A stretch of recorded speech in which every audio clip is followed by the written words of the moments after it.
मधुबन के बाबा,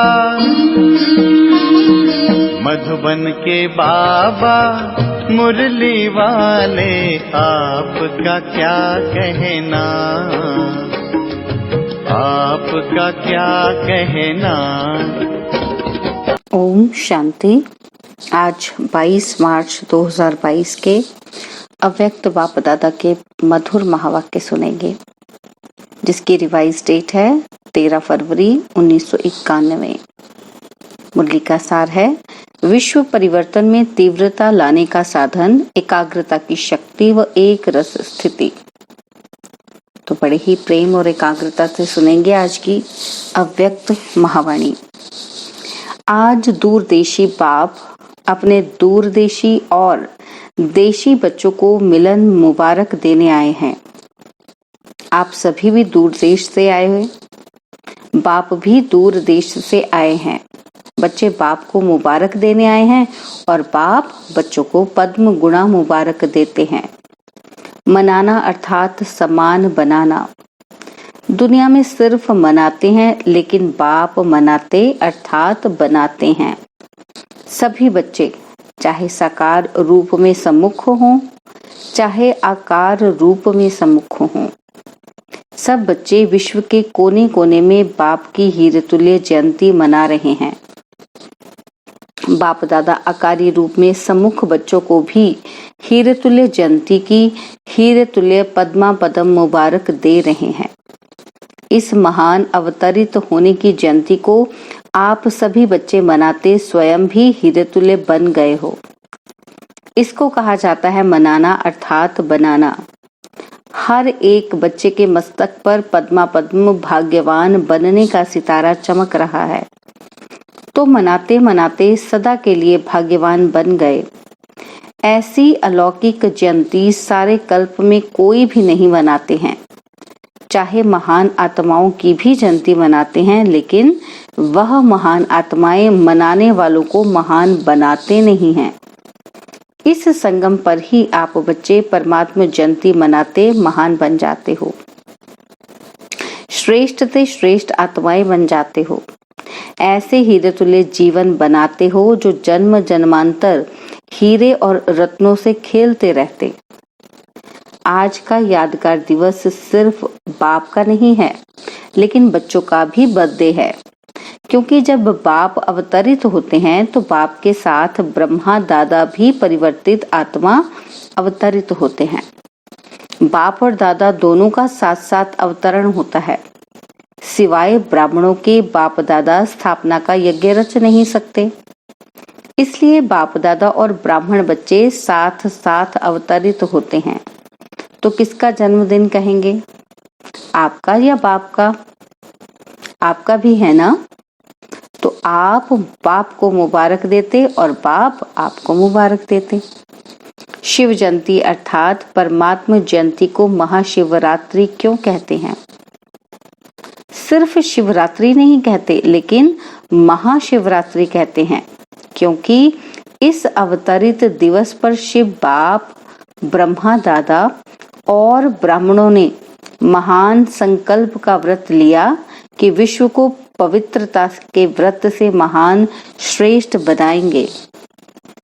विशेष आदिदेव ब्रह्मा अपने निमित्त ब्राह्मण आदि बच्चों के साथ इस महान व्रत लेने के निमित्त बने। तो महान बनाने के व्रत लेने का दिव्य दिवस है, इसलिए महाशिवरात्रि कहा जाता है। और आप ब्राह्मण बच्चों ने ये महान व्रत लिया। इसके यादगार स्वरूप में आज तक भी भक्त लोग व्रत रखते हैं। यह महान जयंती प्रतिज्ञा लेने की जयंती है। एक तरफ प्रत्यक्ष होने की जयंती है और दूसरी तरफ प्रतिज्ञा लेने की जयंती है। आदि समय में आप सभी जो भी निमित्त बने, आदिदेव के साथ आदि रत्न निकले, उन्हों की प्रतिज्ञा का प्रत्यक्ष फल आप सभी प्रत्यक्ष हुए। देखो कहां कहां कोनों में चले गए थे, कितने कोनों में चले गए, लेकिन बाप ने मिट्टी में छिपे हुए अपने हीरे तुल्य बच्चों को ढूंढ लिया ना। अभी तो विश्व के कोने कोने में आप होलीएस्ट और हाईएस्ट हीरे चमक रहे हो। तो यह परमात्मा जयंती के व्रत और प्रतिज्ञा का फल है। आप सभी अब भी चारों ओर शिव बाप के झंडे के आगे प्रतिज्ञा लेते हो ना? तो यह आदि रस्म की विधि अब तक आप भी करते रहते हो। यह परमात्मा जयंती, जिसको शिवरात्रि भी कहते हैं, रात्रि अर्थात अंधकार, अंधकार में जो व्यक्ति व वस्तु जैसी होती है वैसी दिखाई नहीं देती, होते हुए भी दिखाई नहीं देती। जब बाप अवतरित होते हैं तो आप भी जो आप हैं, जो हैं, जैसे हैं, ना अपने आप को देख सकते थे, ना बाप को देख व जान सकते थे, क्योंकि अंधकार में थे ना। तो मैं आत्मा हूं यह होते हुए भी ज्ञान व अनुभव के नेत्र द्वारा देख नहीं सकते थे। नेत्र होते हुए भी अंधकार में थे। नेत्र यथार्थ कार्य नहीं करते थे, स्पष्ट दिखाई नहीं देता। तो आप भी अंधकार में थे ना, अपने को ही नहीं देख सकते थे। इसलिए बाप पहले इस अंधकार को मिटाते हैं। तो शिवरात्रि अर्थात अंधकार को मिटाए यथार्थ का प्रकाश प्रज्वलित होना, इसलिए शिवरात्रि कहकर मनाते हैं। भक्ति मार्ग की विधियां भी आपकी यथार्थ विधियों का यादगार है। एक तरफ भक्तों की विधि और दूसरे तरफ है बच्चों की संपूर्ण विधि। दोनों ही देख बाप हर्षित होते हैं। आप लोग भी हर्षित होते हो ना कि हमारे भक्त फॉलो करने में कितने होशियार है। लास्ट जन्म तक भी अपनी भक्ति की विधियां निभाते हैं। यह सब है बाप और आप बिंदु रूप की कमाल। शिव बाबा के साथ शालिग्राम भी साथ साथ पूजे जाते हैं। आप सभी बिंदु स्वरूप के महत्व को जानते हो, इसलिए आज तक भक्तों में शिव अर्थात बिंदु स्वरूप का महत्व है। वह सिर्फ बिंदु रूप को जानते हैं, यथार्थ नहीं जानते हैं, अपने रूप से जानते हैं। लेकिन आप बाप को सिर्फ बिंदु रूप से नहीं, लेकिन बिंदु के साथ जो सर्व खजानों का सिंधु है, तो बिंदु के साथ सिंधु रूप को भी जानते हो। दोनों रूप से जाना है ना। सिंधु स्वरूप को जानते आप भी मास्टर सिंधु बन गए। आप में कितने खजाने भरे हुए हैं, हिसाब लगा सकते हो? बाबा कहते अनगिनत अथाह और अविनाशी खजाने हैं। सभी मास्टर सिंधु बने हो ना, कि अब बनना है। तपस्या वर्ष में क्या करेंगे? तपस्या अर्थात जो भी संकल्प करेंगे वह दृढ़ता से। तपस्या अर्थात एकाग्रता और दृढ़ता। योगी जीवन में तो अभी भी हो। आप सब योगी जीवन वाले हो ना, कि 8 घंटा 6 घंटा या कुछ घंटा योग लगाने वाले हो? योगी जीवन तो है ही, फिर खास तपस्या वर्ष क्यों रखा है? बाप दादा सभी बच्चों को योगी जीवन वाले योगी आत्माओं के रूप में देखते हैं और हो भी योगी जीवन में। और जीवन तो समाप्त हो गई। भटकी हुई भोगी जीवन से थक कर निराश होकर सोच समझ कर योगी बने हो। सोच समझ कर बने हो ना, या किसी के कहने से बन गए हो? अनुभव करके बने हो या सिर्फ अनुभव सुनकर बन गए हो? अनुभवी बन करके योगी बने हो या सिर्फ सुना और देखा तो अच्छा लग गया? सिर्फ देख करके सौदा किया है या सुनकर सौदा किया है? कहाँ किसी के धोखे में तो नहीं आए हो? अच्छी तरह से देख लिया है ना? अभी भी देख लो, कोई जादू तो नहीं लग गया है? तीनों आंखें खोलकर सौदा किया है, क्योंकि बुद्धि की भी आंख है। यह 2 आंखें और बुद्धि की आंख, तीनों खोलकर सौदा किया है। सभी पक्के हैं। सभी बच्चे मीठी मीठी रूह रिहान करते हैं, कहते हैं बाबा हैं तो आपके ही, और तो कहाँ जाएंगे ही नहीं। और ज्ञानी योगी जीवन भी बहुत अच्छी लगती है, लेकिन थोड़ा थोड़ा किसी न किसी बात में सहन करना पड़ता है। तो उस समय मन और बुद्धि हलचल में आ जाती है। ये कब तक होगा, कैसे होगा? बीच बीच में जो हलचल होती है, चाहे अपने से, चाहे सेवा से, चाहे साथियों से, यह हलचल निरंतर में अंतर ले आती है। तो सहन शक्ति की परसेंटेज थोड़ी कम हो जाती है। हैं पक्के, लेकिन पक्के को भी कभी कभी ये बातें हिला देती हैं। तो तपस्या वर्ष अर्थात सर्व गुणों में, सर्व शक्तियों में, सर्व संबंधों में, सर्व स्वभाव संस्कार में 100% पास होना। अभी पास हो, लेकिन फुल पास नहीं। एक है पास और दूसरा है फुल पास और तीसरा है पास विद ऑनर। तो तपस्या वर्ष में अगर पास विद ऑनर थोड़े बने हो तो फुल पास तो सब बन सकते हैं। और फुल पास होने के लिए सबसे सहज साधन है कि जो भी कोई पेपर आते हैं, और इस तपस्या वर्ष में भी पेपर आएंगे, ऐसे नहीं कि आएंगे ही नहीं, लेकिन पेपर समझ कर पास करो। बात को बात नहीं समझो, पेपर समझो। पेपर के क्वेश्चन के विस्तार में नहीं जाते, ये क्यों आया, कैसे आया, किसने किया। पास होने का सोचकर पेपर को पास करते हैं, तो पेपर समझकर पास करो। यह क्या हो गया, ऐसा होता है क्या? या अपनी कमजोरी में भी यह नहीं सोचो कि यह तो होता ही है। अपने लिए सोचते हो यह तो होता ही है, इतना तो होगा ही, और दूसरों के लिए सोचते हो ये क्यों किया, क्या किया। इन सब बातों को पेपर समझकर फुल पास होने का लक्ष्य रख के पास करो। पास होना है, पास करना है और बाप के पास रहना है तो फुल पास हो जाएंगे। समझा? तो अभी मेजॉरिटी रिजल्ट में देखा जाता है, कई बातों में तो अच्छी तरह से पास हो गए हैं। सिर्फ अपने पुराने स्वभाव और संस्कार जो कभी कभी नए जीवन में इमर्ज हो जाते हैं, अपने व दूसरों के स्वभाव संस्कार भी टक्कर खाते हैं। अपना कमजोर संस्कार दूसरे के संस्कार से टक्कर खाता है। यह कमजोरी अभी विशेष लक्ष्य को पहुंचने में विघ्न डालती है। फुल पास के बजाय पास मार्क दिला देती है। न अपने स्वभाव संस्कार को संकल्प व कर्म में लाओ और ना दूसरों के स्वभाव व संस्कार से टक्कर खाओ। दोनों में सहन शक्ति और समाने की शक्ति की आवश्यकता है। यह फुल पास के समीप लाने नहीं देती, और यही कारण है कि जो कहाँ अलबेलापन, कहीं आलस्य आ जाता है। तपस्या वर्ष में मन बुद्धि को एकाग्र करना अर्थात एक ही संकल्प में रहना है कि मुझे फुल पास होना ही है। अगर मन बुद्धि जरा भी विचलित हो तो दृढ़ता से फिर से उसको एकाग्र करो। करना ही है, होना ही है। यह सब जो भी कमजोरियां हैं उनको तपस्या की योग अग्नि में भस्म करो।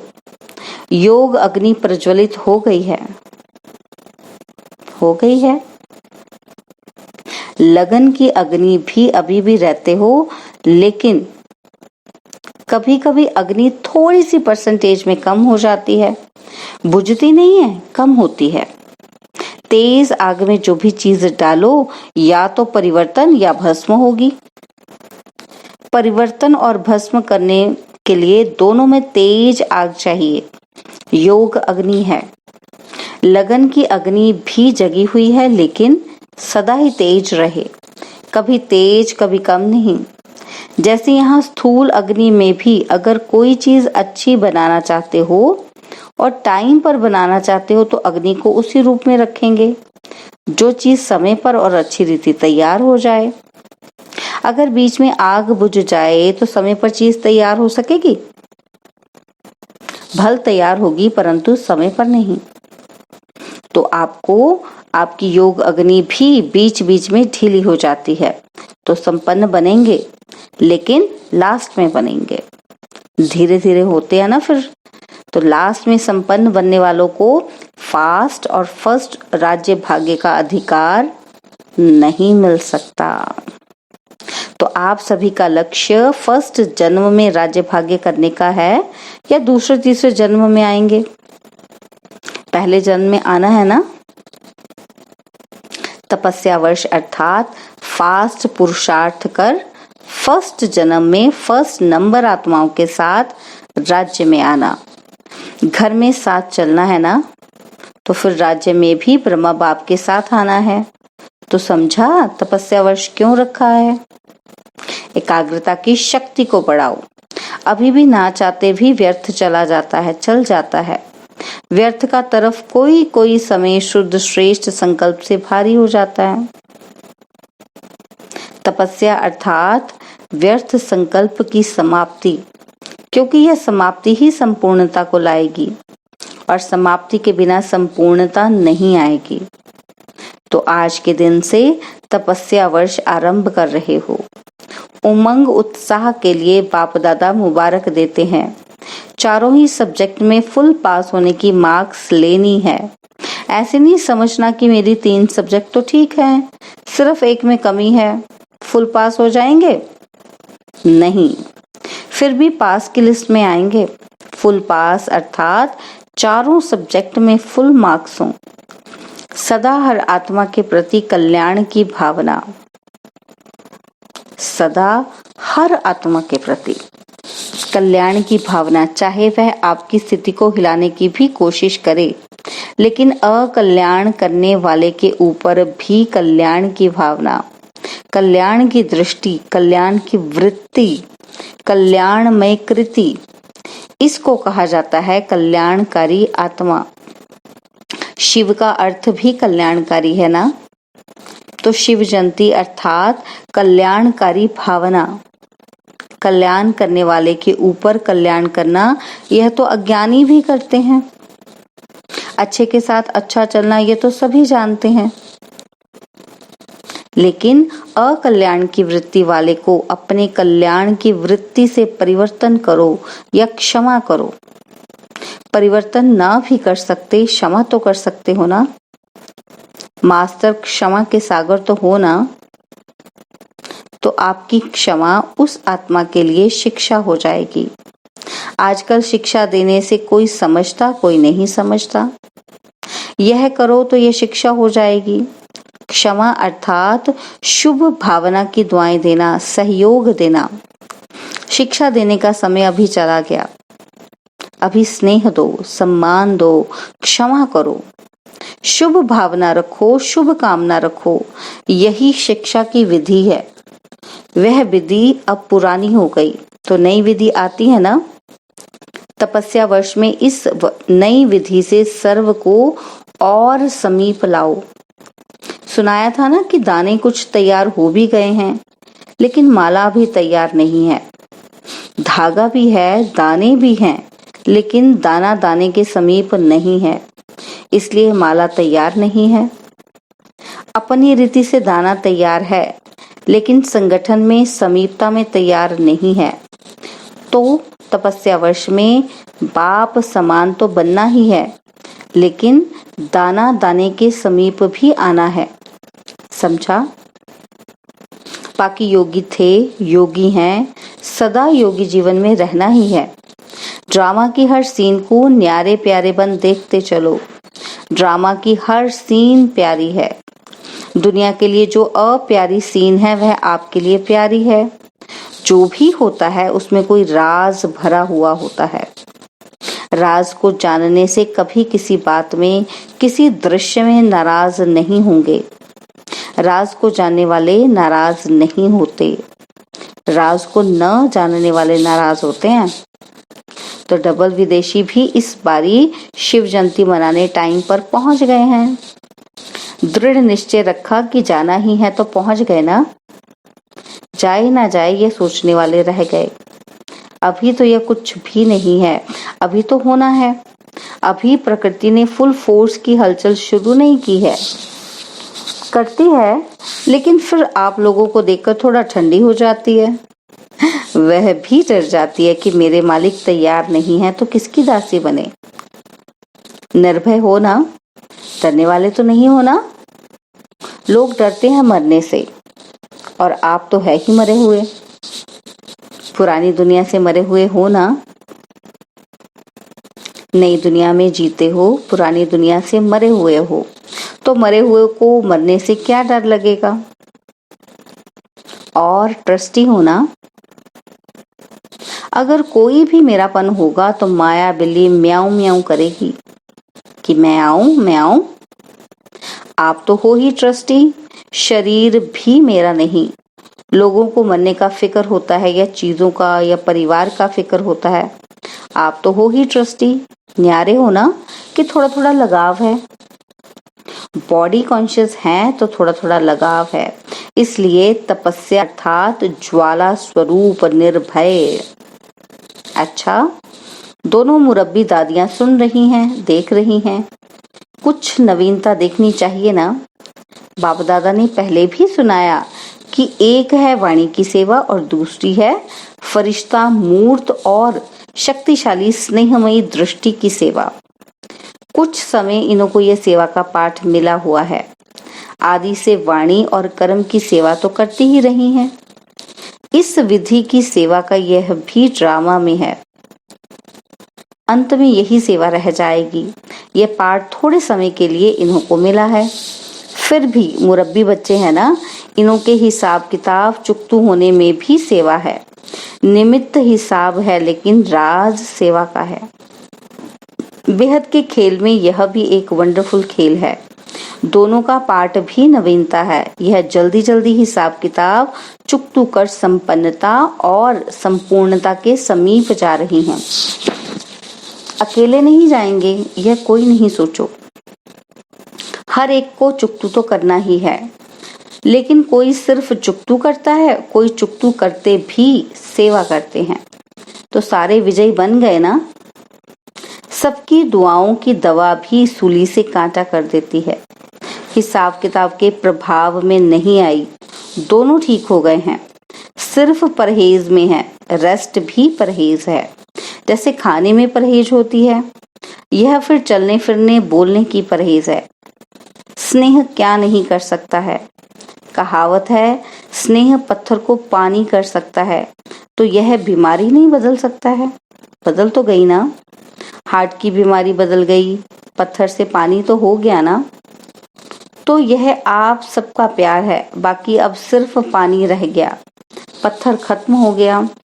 रेस्ट में रहने से दोनों के चेहरे चमक गए हैं। परिवार का प्यार भी बहुत मदद देता है। अच्छा, चारों ओर के सर्व विश्व कल्याण की श्रेष्ठ भावना रखने वाले, चारों ओर के ऐसे दृढ़ संकल्प रखने वाले, तपस्या द्वारा स्वयं को विश्व को परिवर्तन करने वाले, एकाग्रता की शक्ति से एक रस तीव्र स्थिति में रहने वाले, ऐसे तपस्वी आत्माओं को, स्नेही आत्माओं को, सदा बाप के साथ रहने वाली आत्माओं को, सदा भिन्न भिन्न विधि से सेवा में साथी रहने वाले बच्चों को महापरमात्मा जयंती की मुबारक और याद प्यार स्वीकार हो। और साथ साथ नमस्ते। हम रूहानी बच्चों की, रूहानी बाप दादाजी को दिलवा जान सिकवा प्रेम से नमस्ते। ओम शांति। प्यारे बाबा, मीठे बाबा, मेरे बाबा, शुक्रिया बाबा, शुक्रिया बाबा, शुक्रिया बाबा। बाबा ने आज हमें वरदान दिया, समय और परिस्थिति प्रमाण अपनी श्रेष्ठ स्थिति बनाने वाले अष्ट शक्ति संपन्न भव। समय और परिस्थिति प्रमाण अपनी श्रेष्ठ स्थिति बनाने वाले अष्ट शक्ति संपन्न भव। जो बच्चे अष्ट शक्तियों से संपन्न हैं, वो हर कर्म में समय प्रमाण, परिस्थिति प्रमाण हर शक्ति को कार्य में लगाते हैं। उन्हें अष्ट शक्तियां इष्ट और अष्ट रत्न बना देती हैं।